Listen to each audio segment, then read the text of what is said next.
Doctor Mohammad Yunus এবং তার সরকার যেভাবে বাংলাদেশকে প্রায় বিক্রি করেছেন, সত্য এখন হয়তো জানবেন। 23শে এপ্রিল বৃহস্পতিবার বাংলাদেশ প্রতিদিন পত্রিকার রিপোর্ট। এখন আপনার প্রশ্ন আসতে পারে যে এই সংবাদ আগে কেন প্রচার হয় নাই। সাংবাদিক যে সরকার ক্ষমতায় থাকে তার বিরুদ্ধে লিখতে পারে না, লিখলে তারে বাটাম দেয়। এটাই বাংলাদেশ, এটাই গণতন্ত্র, কিছু করার নাই। তো এখন জানতে পারবেন যে চুক্তি দাসত্বের শৃঙ্খলে বন্দী করেছে দেশকে, এতটাই দাসত্ব।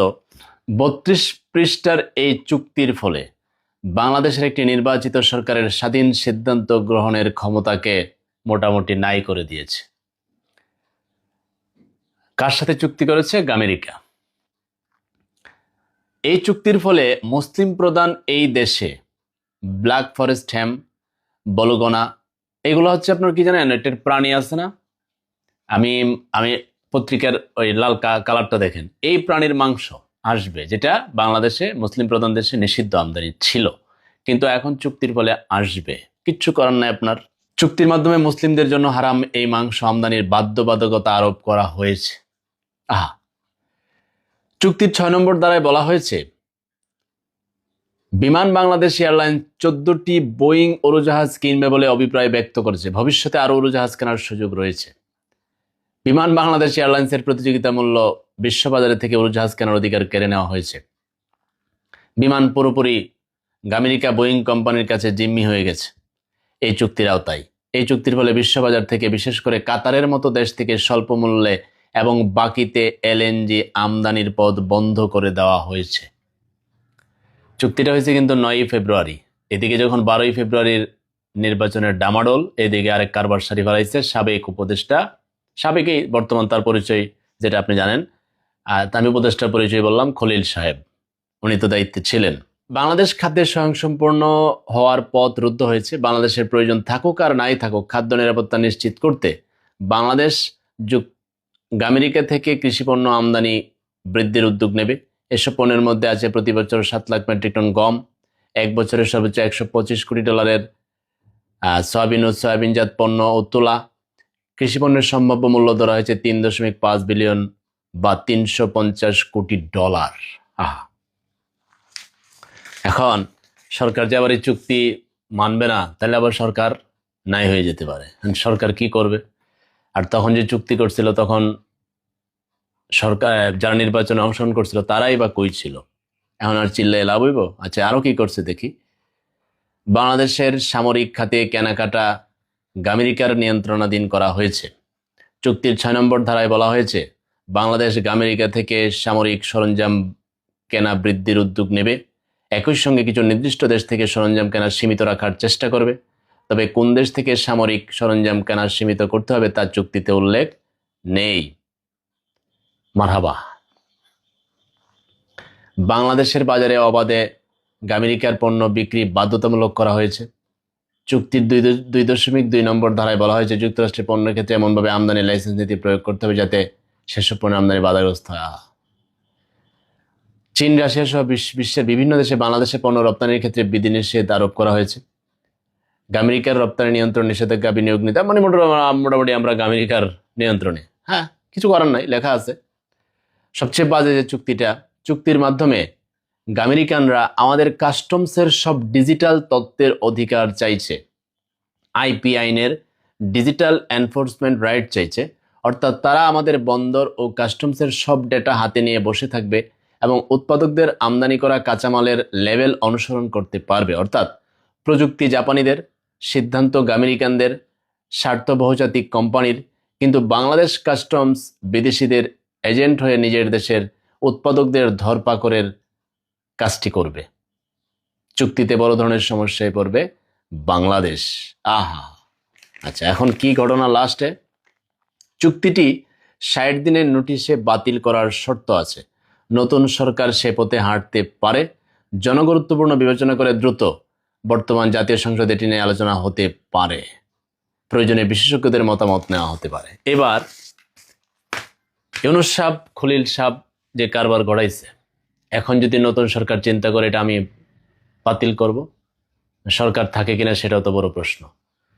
জাতীয় ঐক্য নেই আমাদের বাংলাদেশে। এখানে গণতন্ত্র নিজেদের তন্ত্র। এটা কিসের গণতন্ত্র? এমনি আর কি, নিজেদের সুবিধা মতো তন্ত্র, নিজেদের পরিবারতন্ত্র, নিজেদের লুটপাটতন্ত্র, নিজেদের চান্দাতন্ত্র, নিজেদের চেতনাতন্ত্র। বাংলাদেশ জনগণের লক্ষ্যে জনগণতন্ত্র নাই। এখন জাতীয় ঐক্য নাই। একজন ধরেন এদের সাথে এখন মানি নামি, আমি আপনাদের করব না, এখন আরেকজন এদের সাথে কন্ট্যাক্ট করে বলবে ঠিক আছে আমাদেরকে দেন, আমরা আপনাদের সাথে করবো, ওদেরকে ফেলাইয়া দেন। এরপরে আরেক খেলা শুরু হবে। এই খেলতে খেলতে গেল 55 বছর। এত তিতা সত্য আপনার মাইনে নিতে হবে, কিচ্ছু করার নাই তো, আপনি তো এই দেশের নাগরিক। আর জনগণ কান্দে তাদের কত অধিকার নিয়ে, এনআইডি কার্ড ঠিক করতে পারে না, ওই প্রবাসীরা কান্দে পাসপোর্টের সমস্যা নিয়ে, ওই মানুষ জ্বালানির মূল্য বৃদ্ধি, এলপিজি গ্যাসের মূল্য বৃদ্ধি, এগুলো সমস্যার সমাধান সরকার কবে করবে? সরকার কি এখন বিদ্যুৎ সামলাবে, না তেল সামলাবে, নাকি এই দাম সামলাবে, নাকি ঋণ দিবে, নাকি এইসব চুক্তি বাতিল করবে? এখন এইসব এটা বাতিল করতে গেলে দেখবে সরকারি নেই। আরেকজন বলবে যে ঠিক আছে আমাদেরকে দেন, আমরা আপনাকে দিব, তা ওদেরকে ফেলায় দেন। আমার সোনার বাংলা এত সমস্যায় জর্জরিত, আল্লাহ যদি দয়া না করে। আর এদেশের নির্বাচন মানে গায়ে হলুদ। তিতা কথা আপনার মানতে হবে। পাত্রপাত্রী আগে রেডি থাকে, অনুষ্ঠানে সবাই অংশগ্রহণ করে। ব্যাপারটা বুঝেন নাই? মানে নির্বাচিত কে হবে এটা একটা সিস্টেম করা থাকে, এমনি জনগণ ভোট দেয়, নাহলে এত সব চুক্তি কেমনে হয় বলেন? এখন এই সরকার করবে কি? নতুন সরকার যেটা আছে এটা করবে কি? এটা ফালাই দেওয়ার সাহস করবে? ফালাই দিলে তো হারে ফালাই দিব। বহুত সিস্টেম ফালাই দেওয়ার, ওই IMF, হ্যান ত্যান, লোন টোন, অনেক কিছু। বাংলাদেশ তো মনে করেন খালি উৎপাদন হয় নেতা, সভাপতি, চোর মোর বাটপাট, আর কিচ্ছু না। প্রযুক্তি নাই, উৎপাদন নাই, হ্যান নাই, থাকলে ওটার ম্যানেজমেন্ট নাই। এটা এই দল আসে ওই দল যায়। যাই হোক, অনেক কথা বললাম, খুব খারাপ লাগলো, কিছু করার নাই। 21 এপ্রিল বাংলাদেশ প্রতিদিন পত্রিকার রিপোর্ট, স্বাস্থ্য উপদেষ্টার কারণে কি কি ঘটছে, অস্বাস্থ্যকর এই মহিলার কারণে বাড়ছে হাম, ম্যালেরিয়া, যক্ষ্মা, নিউমোনিয়া, জলাতঙ্ক। আমরা খালি হামের ঘটনা নিয়ে আছি, অনেক শিশু ইতিমধ্যে চলে গিয়েছে হামের উপসর্গ নিয়ে। প্রায় 42,000 কোটি টাকা বরাদ্দ ছিল এই স্বাস্থ্য উপদেষ্টার আন্ডারে।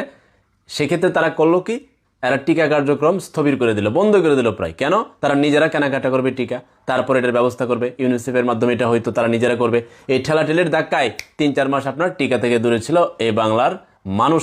এখন এটার প্রভাব দাঁড়াইছে, এই যে গ্যাপ, শুধু হাম না, এরকম আরো 12-13টা টিকার কার্যক্রম এপিআই করতো। এখন এটা টোটালটাই ভেঙে পড়েছে। এখন এটার দায় কি নিবে না?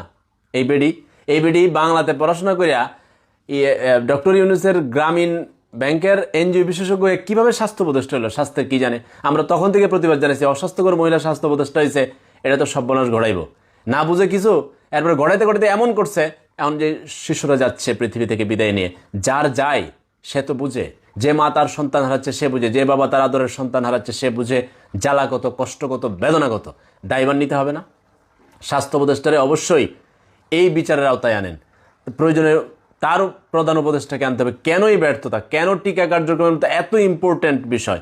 এখন এই যে স্বাস্থ্য ব্যবস্থা ধসে পড়ছে, ভেঙে পড়ছে, এবং এটার কোনো ধরনের, এখানে বিরাট বড় লম্বা রিপোর্ট, এই রিপোর্টে সব লেখা হয়েছে কেন তারা এটা করলে না, কেন এই মাতব্বরি করতে গেলেন। এবং এই যে দুর্যোগ, আমরা তখন রিপোর্ট করতাম যে প্রায় মানুষ জানাতে যে এখানে টিকা পাইতেছে না, ওইখানে টিকা পাইতেছে না, স্বাস্থ্য উপদেষ্টা বলছে ব্যবস্থা। আসলে ভিতরে তারা ইউনিসেফের দায়িত্ব বাতিল করে দিয়া তারা বলছে আমরা নিজেরা কিনবো নিজেরা। তারা নিশ্চয়ই কোনো আমলা ধান্দা করছে, আমলা তারা পরামর্শ দিছে যে এটা আমরা নিজেরা কেনাকাটা, নিজেরা কিনলে তো বোঝেন নাই মজা, লড়ন যা।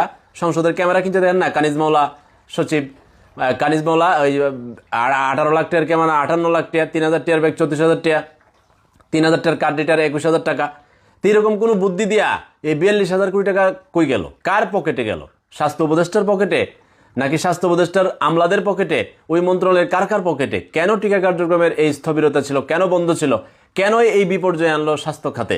এখন এই গরিব মেহনতি মানুষের যারা যাচ্ছে, ওই দিন একজন সচিবও মারা গেছে ম্যালেরিয়াতে। এখন শুধু হাম না, ম্যালেরিয়া, যক্ষ্মা, নিউমোনিয়া, জলাতঙ্ক সব একসাথে। কারণ টিকার কার্যক্রম তো বন্ধ ছিল। এই টিকা যে কত ইম্পর্টেন্ট একটু পরে দেখবেন। আমাদের মা বাবারা সেই ছোটবেলায় আমাদেরকে দিয়েছে, আপনাদেরকেও দিয়েছে। এগুলো রোগ প্রতিরোধের, এরকম বড় রোগের প্রতিরোধ ক্ষমতা তৈরি করে শরীরে। কিন্তু ওই যে অন্তর্বর্তীকালীন সরকারের ওই সময়টাতে এত বড় ইম্পর্টেন্ট কাজটা বন্ধ ছিল, এবং এই বন্ধ থাকাকালীন সময় যে গ্যাপ, ওই গ্যাপে এখন এই হাম, এরপরে এখন আরো বাকিগুলো ছড়াইয়ে পড়তেছে। এখন যার যায় সে তো বুঝে কত কষ্ট, কত জ্বালা, কত বেদনা। 42,000 কোটি টাকা থাকার পরেও এই পুংরামি মাতব্বরি কেন করলো? স্বাস্থ্য উপদেষ্টার বিচারের ব্যবস্থা করেন প্রয়োজনে এটার সাথে যারা সংশ্লিষ্ট।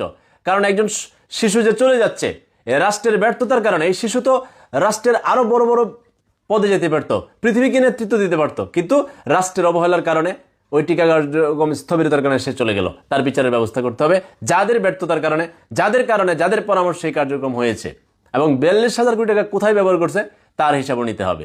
সবাই ভালো থাকবেন, আল্লাহ হাফেজ।